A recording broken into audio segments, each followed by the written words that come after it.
Everyone, so I think we started like a half now. I have been a flicker, so I'll have to just go around and change slides manually.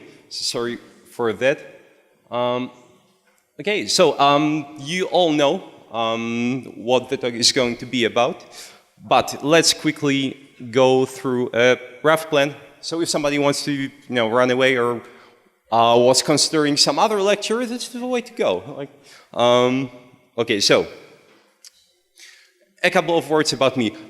Funny enough, usually I think that this is the easiest part of most talks or lectures I give, because you can start with, I'm a polyglot. I speak, for example, 8 languages, but here it's crap. I mean, it's so terrible to start a presentation this way. But so I think that what the most interesting thing about me is that I deal with memory. So this would be my main focus. I like languages, but to be honest, probably not half as much as most of people here. For me, languages were always kind of experimentation field to test different strategies and so on. I'm very diligent about this. So, for example, I run statistics about, which methods work, which do not. And this is basically what I do. So I have a website, just to Universe of Memory, just to quickly check, is there anyone who knows the website, just out of curiosity? Okay, a couple of people, not much. I have to work on the reach, I guess. But anyway, this is what I do. On the website, if you have some time and would like to check it out, I write articles mainly about different strategies which are connected with rapid learning. So not your usual stuff, usually about how you can learn faster, how you can learn more effectively. If after, 1 week or 2 weeks, some question comes to your mind, you have my email address, or addresses actually, and so you can feel free to drop me a message with any question you have. Okay, so let's start with basics. Actually, I had a talk with my friend yesterday, and he said, okay, yeah, so I know that you're having this lecture about deep learning or deliberate practice, but what is deep learning? What is deliberate practice? So how many of you have heard about this term? Deliberate practice, deep learning. Okay, not many people. Right now, I think it's kind of popular just because of computers. It's because usually, right now, when you hear about deep learning, it's connected with so-called the big data. But it's not what it's going to be about. So this term, deep learning or deliberate practice, came up somewhere in the 90s. Because in the 90s, there was a big discussion in the scientific world. What makes chess grandmasters grandmasters? Or what makes the best chess players the best chess players? There were different theories. One of them was that it's the tournament play. So how much time they spent in the tournaments. After actually, I think it was like 2-3 years of research, Swedish scientist by the name of Anders Ericsson discovered that what they all have in common is so-called hours of deep learning, hours of deliberate practice. That grandmasters had 5 times more hours altogether of deliberate practice behind their belt than other players.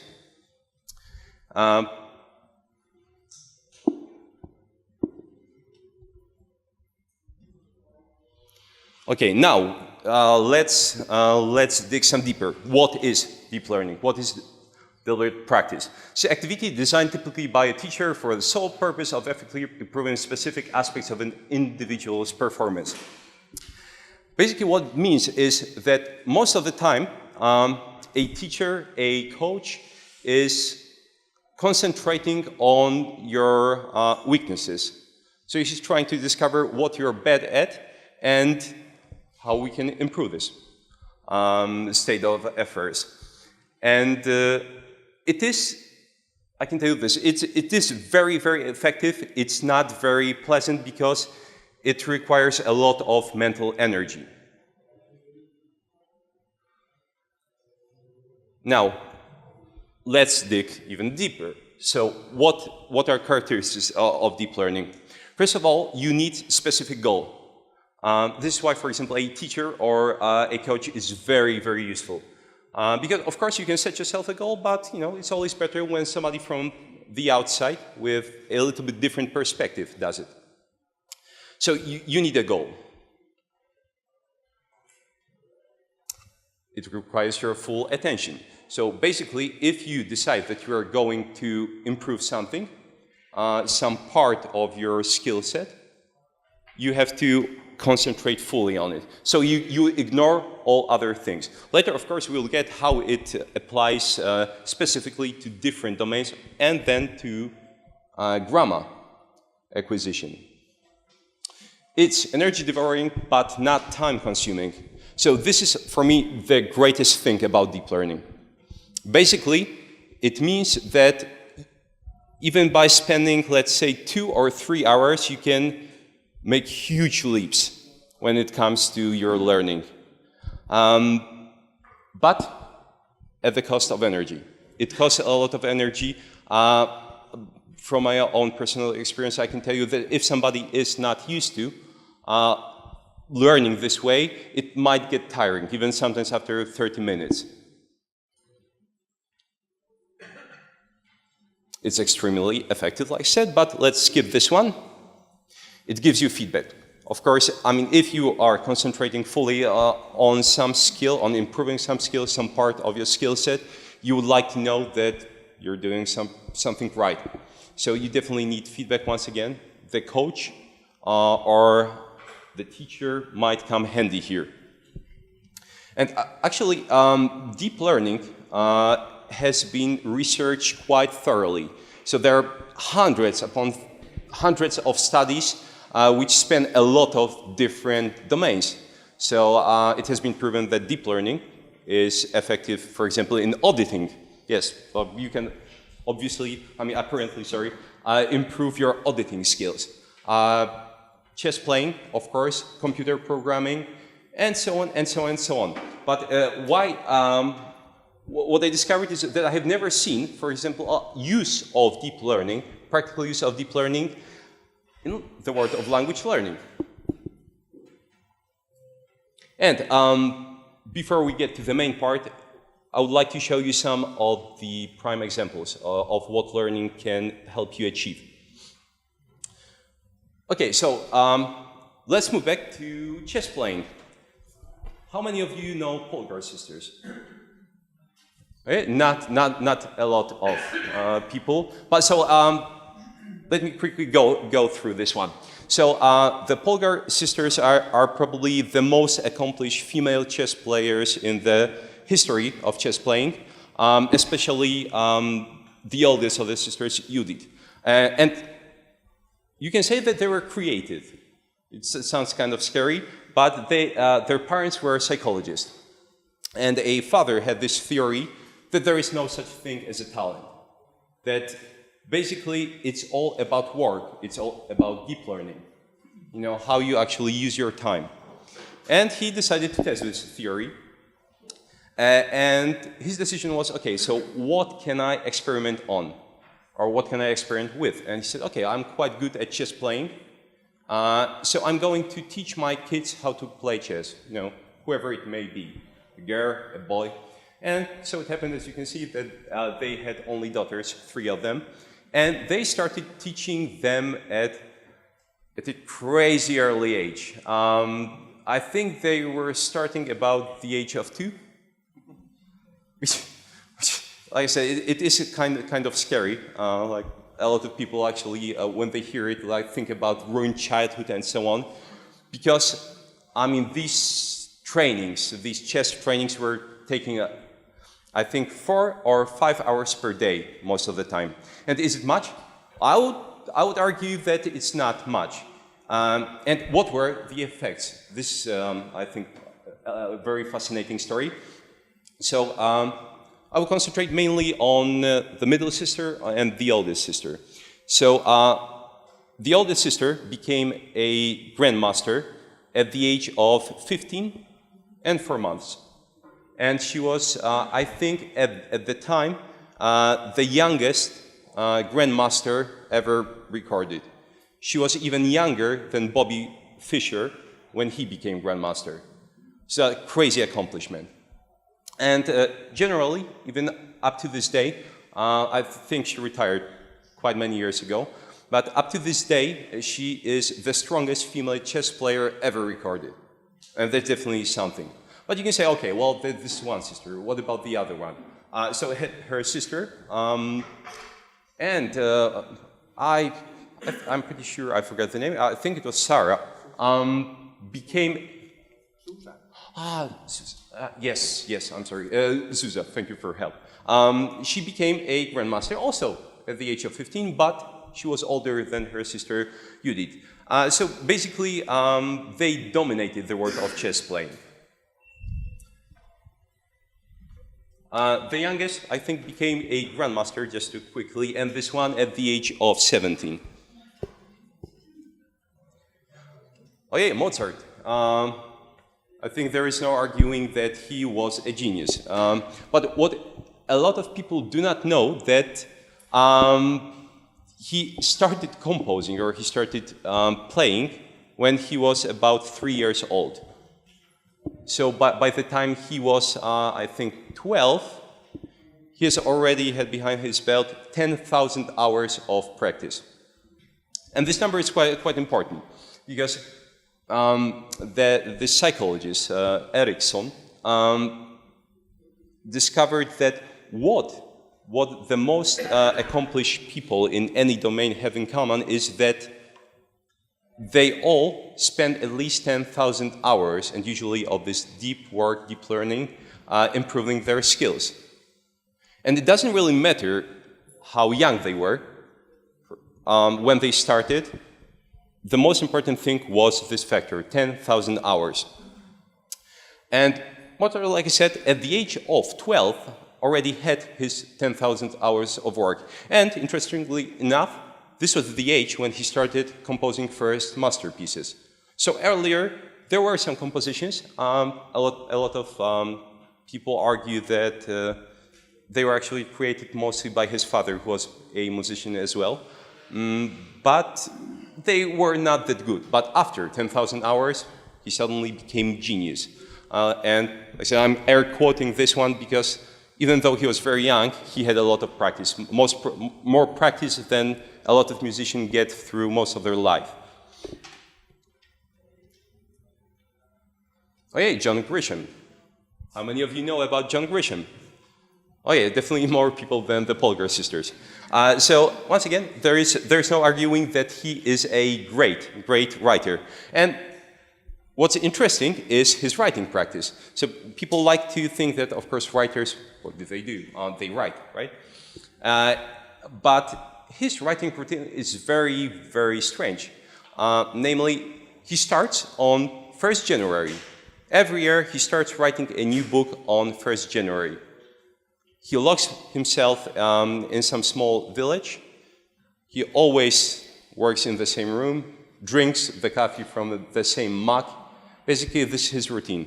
And this is probably the most fascinating part for me. How much time does he spend writing? What do you think? 3 hours. 3 hours per day. Yes. Very, very well recorded. He spends 3 hours per day, and he ends his novels usually somewhere around March, and then he just reruns the script. Of course, there is some proof editing, and usually a book is ready by June. So 3 hours per day, and he produces, some would argue, masterpieces. Rest of a year, he rests. He takes 6 months off, and on 1st January, he starts a new book. So this is like, I would say, very, very characteristic, once again, to deep learning. It produces huge effects, but in a very, very, I would say, compressed amount of time, or time frame. 3 hours per day, is definitely not much. All right, Tiger Woods, another genius. Here I would just quickly add that he also started practicing playing golf at the age of 2, which is, once again, really crazy because his father was obviously insane because he decided that he will create a genius and that his son will play golf. So when he would barely walk, his father started making small golf clubs for him so he could at least hit the ball once in a while. And of course, by the time he was a teenager, he was already a professional. He had his 10,000 hours of work behind his belt.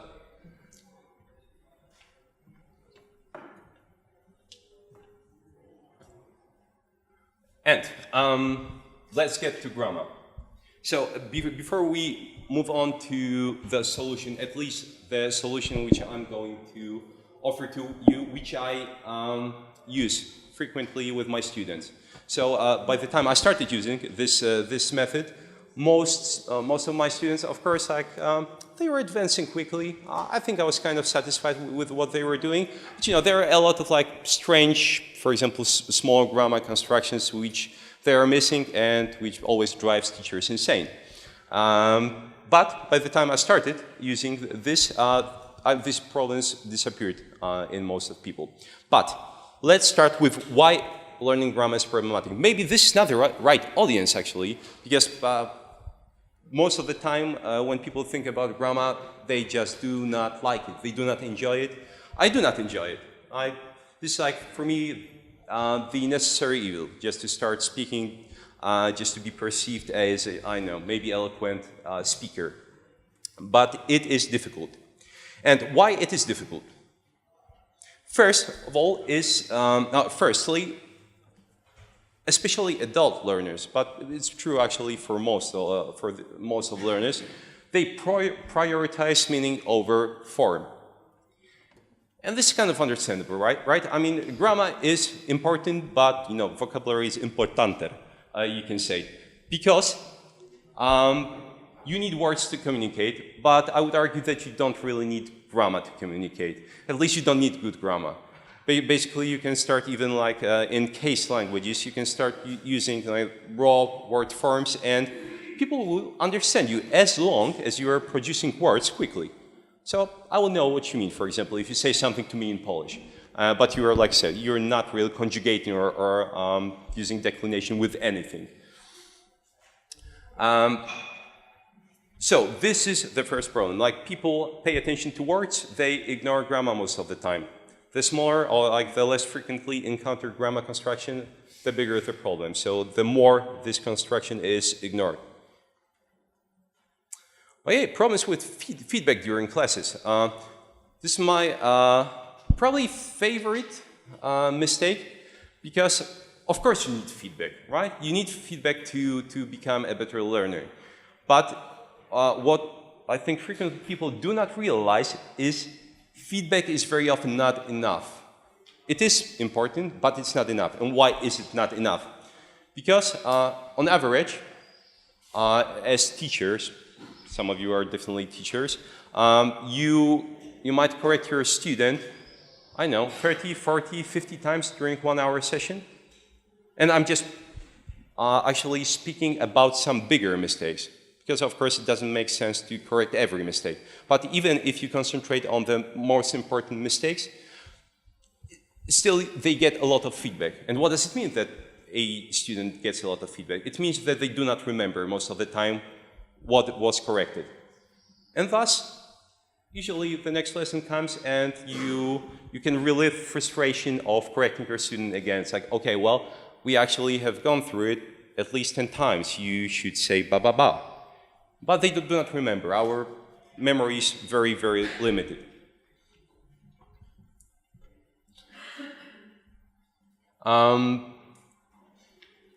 Okay, another one is not being aware of some grammar constructions. This is kind of obvious, but once again, I think that a lot of learners, a lot of teachers miss this one. I mean, if you are not aware of some grammar construction, you are simply not going to use it. So you need to focus your attention. You need to notice some grammar construction to start using it, or at least maybe acquire it if you immerse yourself in a language.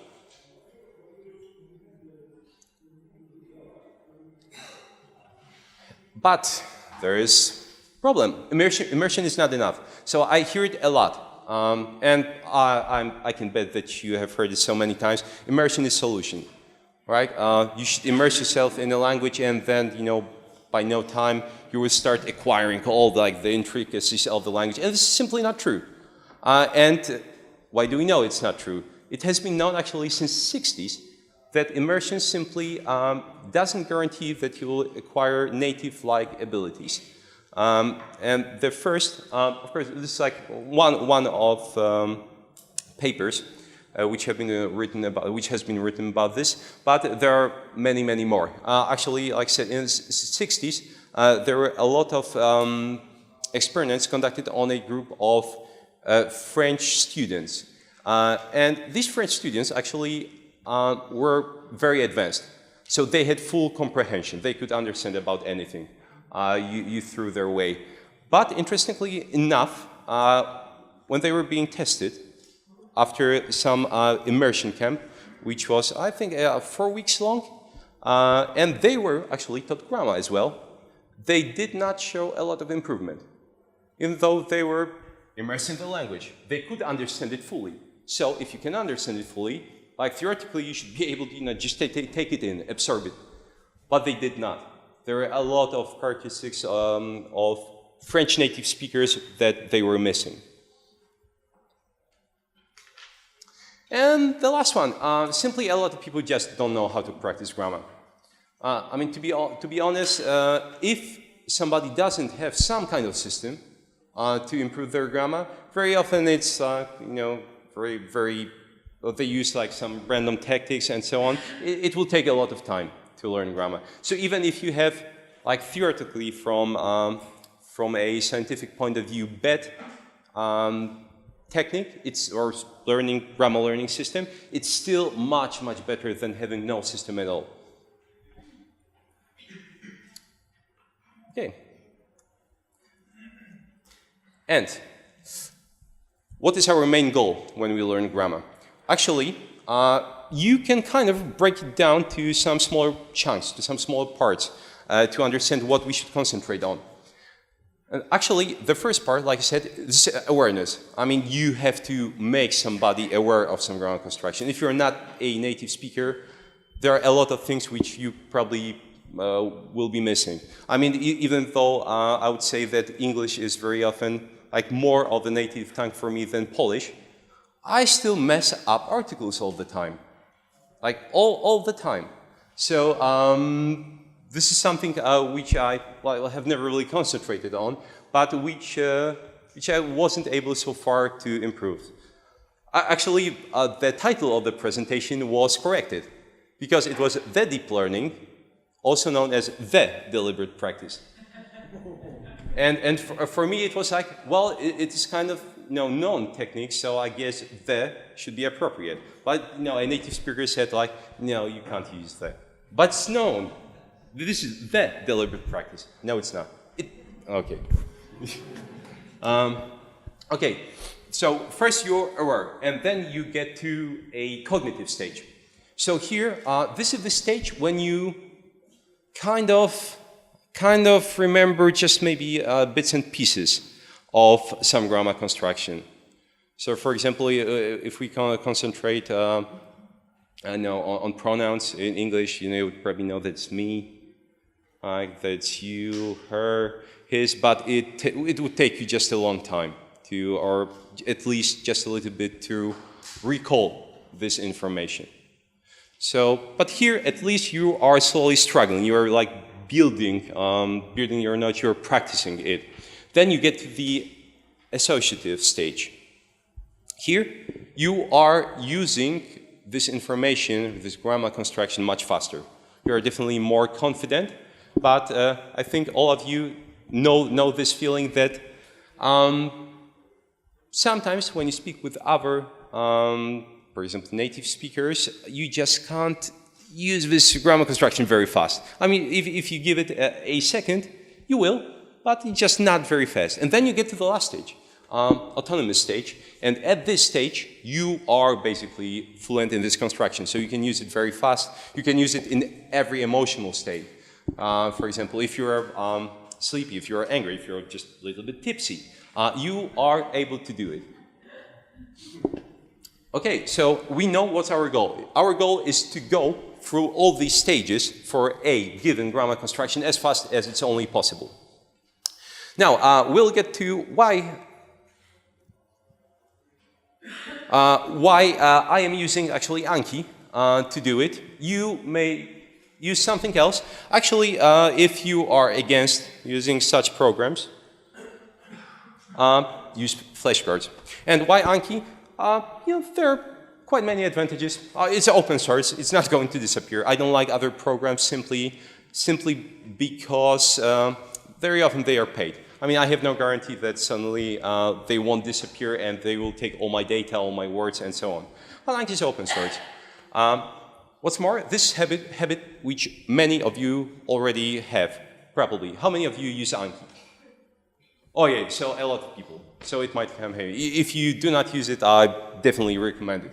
But we'll learn to use this tool a little bit differently. So most of you are used to using Anki as a kind of like flashcard tool.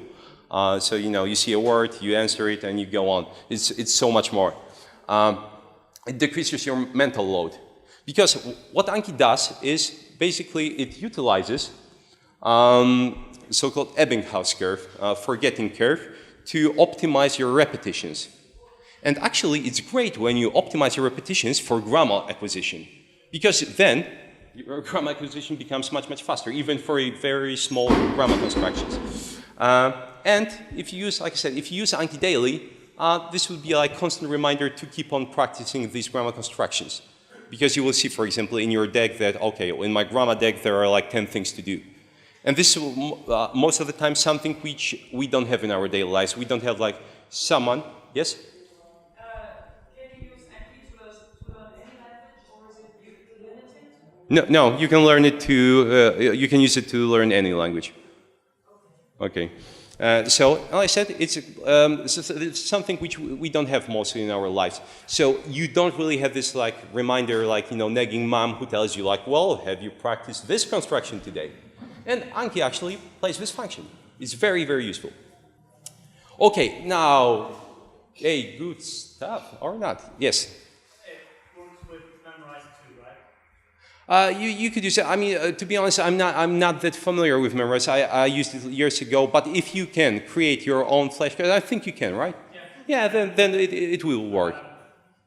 Also add mnemonics, which makes it easy. Yeah, true, very much true. Okay. Okay, so let's quickly go through, because this is like the solution. But right now you should be, by this point, you should be aware why it will work quite nicely. So the general structure is usually at the top, so at the front of this card, you put the name of grammar constructions you're about to learn.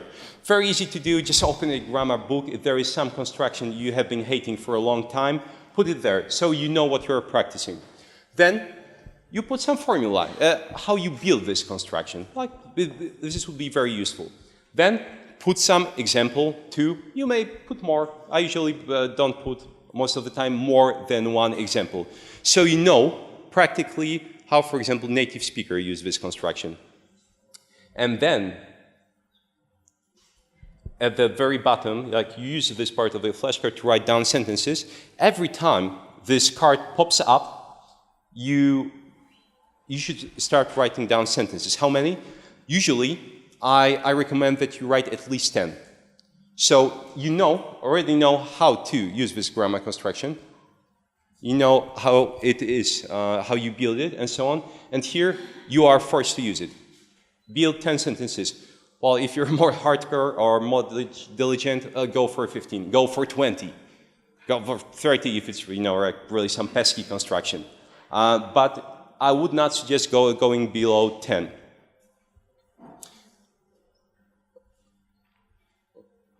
Okay, okay, and here, what is important? What is important about doing these flashcards? Let's go back to characteristics of deep learning.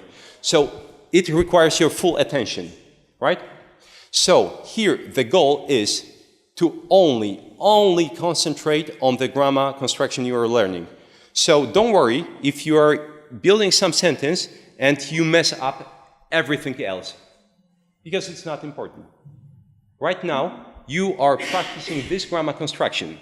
You want to activate it. You want to get to this state of this autonomous stage. You want to start using it fluently as fast as possible. So if you do if you make any other mistakes, don't worry. Like, really, don't sweat it. It's not important. The only important thing is that you use this grammar construction.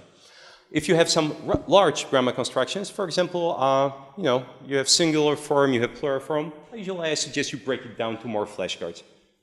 So not to have too much of things to do in one flashcard. So for example, if you're practicing conjugations for some verbs, like put singular form separately. So it would be, of course, name, it would be conjugation of present tense in Hungarian, but only for singular form. Then do the second flashcard for a plural form.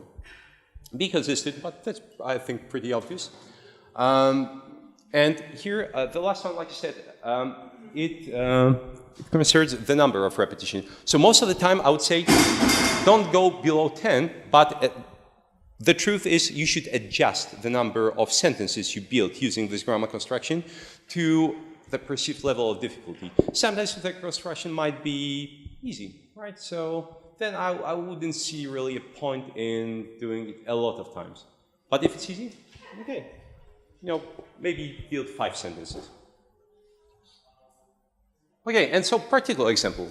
For example, a lot of people, as normal people, because this like doesn't apply to anyone here at the conference, hate German declination. So I have this stuff of nightmares for most of people.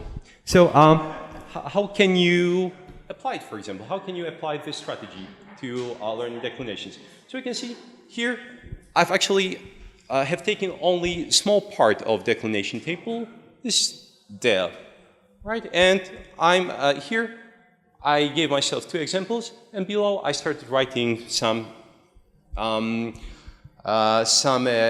exemplary sentences. And of course, like, you know, the list goes on. You have 1 sentence, 2nd sentence, 3rd sentence. You just keep on practicing there. And then you can create another flashcard for die und das, and so on. Yes? So do you basically have to create everything that's in the system, you create the content yourself, or do you get feedback and corrections? You here, actually, interestingly enough, you don't really need feedback. Of course, it's great if you have a teacher. I don't like learning with teachers. I like to do things on my own. So yes, you don't, with this system, you don't really need feedback if you're doing a lot of these flashcards. Why? Because if you concentrate on your full attention, if you give your full attention to one grammar construction, like I said, because this is the most important thing. Here, if I messed up anything else but, you know, this declination, it would be all right, because I want to fully activate this grammar construction. Then, in another flashcard, I would give my full attention to some other grammar construction. Yes? The one thing that has bothered me about textbooks is that they split up the grammar as that. I think to use that system, you would need some kind of overview. Of course, but... And have that within reach when you do that, because then you are doing that and you think, why, what about that? I'm working on here. Okay, look over there, you've got that. Yeah. And then that's a way you can solve the problem, you can return to this one. Yeah. Yeah, I mean, here I would say we're doing very similar thing. We are just using optimized repetitions and to make it even more effective. And first of all, we are giving our full attention to this construction. We are using it fully, because in textbooks, I mean, this is, you know, forgive me my language, this is crap. If you just have sentence and you have one gap and all you have to do is manipulate the conjugation form, I mean, you're not using the language, you're just filling gaps. Here you have to create the sentence on your own, all these sentences. I said, and the only thing you have to do is to use this grammar construction correctly. If you have more of these flashcards, I say you will start actually getting feedback from yourself. Because you will know, okay, I know that how this grammar construction works, then you start knowing how this grammar construction works. So actually, by the time you get to the 10th, for example, grammar, deep learning flashcard, you will have activated some of the 9 grammar constructions which you have practiced before. So the more of the stuff you do, the better you get. You are your own feedback, you can say. Okay, yeah, that's it. Yeah.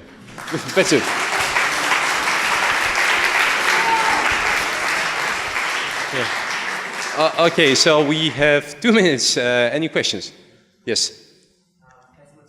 When you look at the back of the flashcard, how much do you try to recall? Usually, how much do you try to recall? You do not try to recall. You just press answer and you start building sentences. You do not have to recall these grammar constructions. It's not about memorizing them. Although, as a bonus tip, because I knew that we have limited time here, what I usually do is I put some kind of memory cue which helps me memorize these grammar constructions. So, for example, you can even record a melody.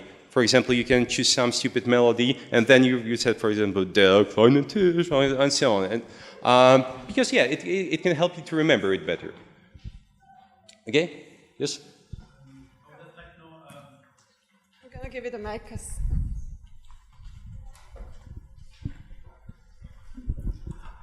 So I use flashcards for vocabulary, and I have noticed, this is my experience, I would like your comment on this. For example, I use different calligraphy, for example, for different words. Sometimes Gothic script, sometimes some other script, and that helps me remember the word because it's kind of association with that script, and it helps me recall that word easier. I would like to know your comment on this, whether this is, yeah? Actually, it's very, very easy. Basically, all you need is some kind of graphic program. You can find a lot of these online, even websites where you can write basically with the clicks of the mouse, and then you copy this to the Enki flashcard. So that's it. Just, write it somewhere else and then paste it. Yes?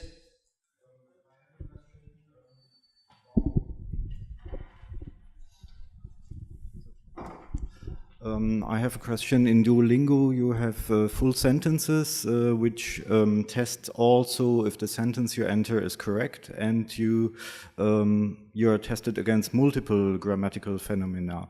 I had the observation when I now try to learn Esperanto that I get one rule, and later I tested on another rule, and I forgot the first one.